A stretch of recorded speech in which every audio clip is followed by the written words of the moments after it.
சற்று முன் திமுக கூட்டணியிலிருந்து விலகினார் வைகோ. அதிர்ச்சியில் ஸ்டாலின்.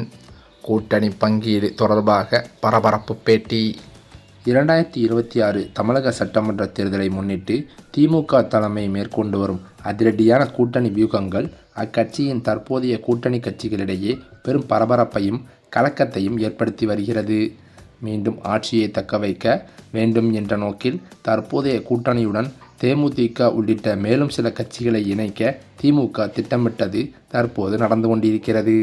இந்த காரணங்களினால் ஏற்கனவே கூட்டணியில் உள்ள கட்சிகளுக்கு ஒதுக்கப்படும் தொகுதிகளின் எண்ணிக்கை கணிசமாக குறையும் சூழலும் உருவாகியிருக்கிறது. தொகுதி பங்கீடு தொடர்பாக முதற்கட்டமாக இந்திய யூனியன் முஸ்லீம் லீக் கட்சியுடன் திமுக பேச்சுவார்த்தை நடத்தியது. கடந்த முறை 3 தொகுதிகளில் போட்டியிட்ட அந்த கட்சியானது இந்த முறை 5 இடங்களை கோரிய போதிலும் திமுக தரப்பில் 2 தொகுதிகள் மட்டுமே ஒதுக்க முடியும் என்று கராராக தெரிவிக்கப்பட்டதாக தெரிகிறது.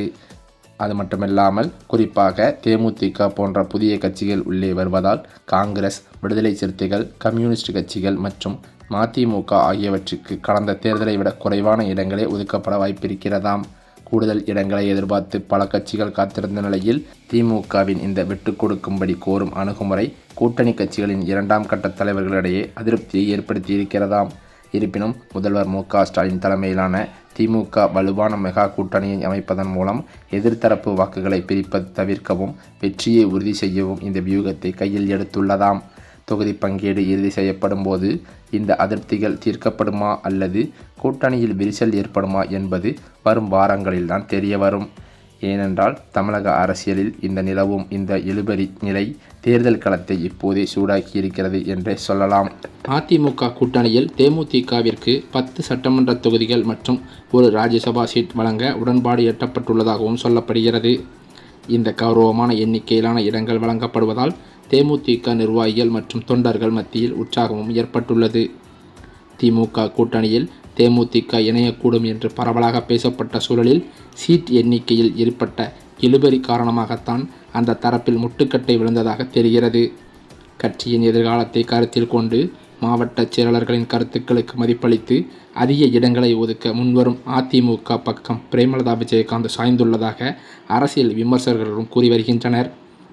பிரதமர் மோடி தமிழகத்திற்கு வருகை தர இருக்கும் நிலையில் இன்னும் ஓரிரு நாட்களில் இந்த கூட்டணி அதிகாரப்பூர்வமாக அறிவிக்கப்பட வாய்ப்பிருக்கிறதாம்.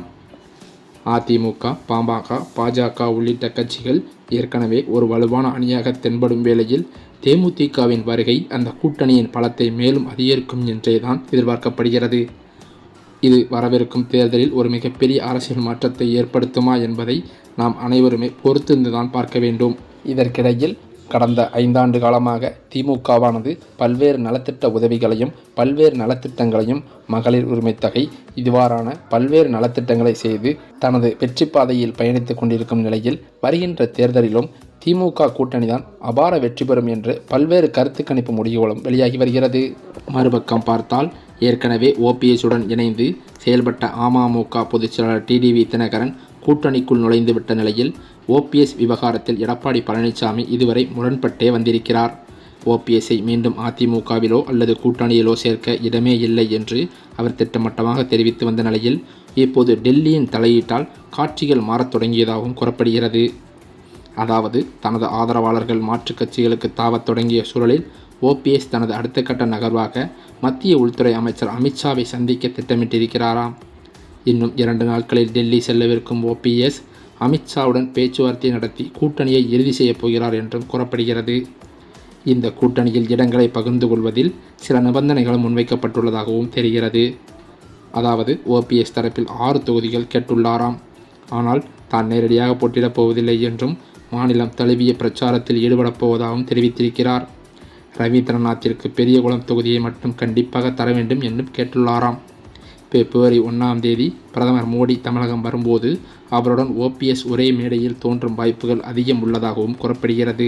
அதே சமயம் இன்னொரு பக்கமோ குறிப்பாக தமிழக வெற்றிக் கழகத்தின் தலைவர் விஜய் போட்டியிடும் தொகுதியில் ஆளுங்கட்சியான திமுக நேரடியாக களம் காண முடிவு செய்துள்ளதாகவும் தகவல்கள் வெளியாகியிருக்கிறது.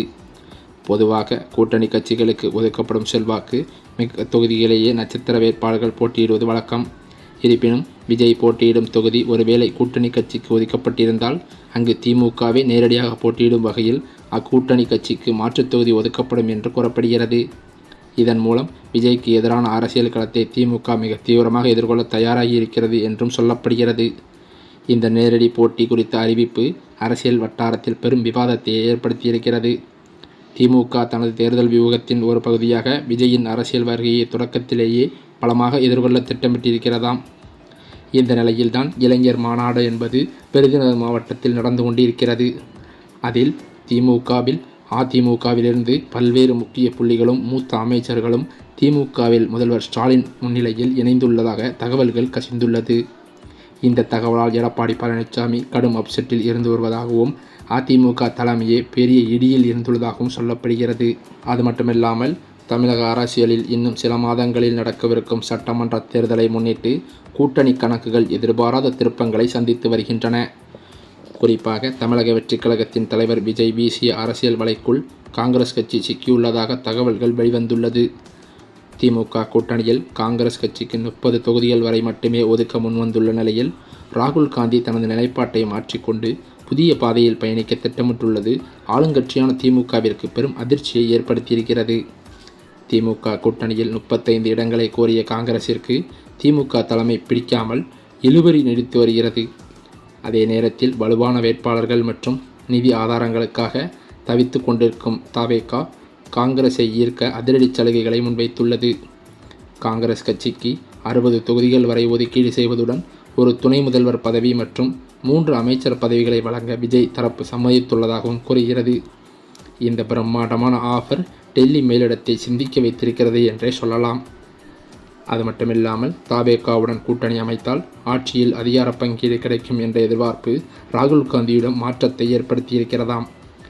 நீண்ட காலமாக திமுகவின் நிழலிலேயே பயணிப்பதை விட ஒரு புதிய முயற்சியாக விஜயுடன் கைகோர்ப்பது காங்கிரசின் எதிர்காலத்திற்கு வலு சேர்க்கும் என்று ராகுல் காந்தி ஆலோசித்து வருவதாகவும் சொல்லப்படுகிறது.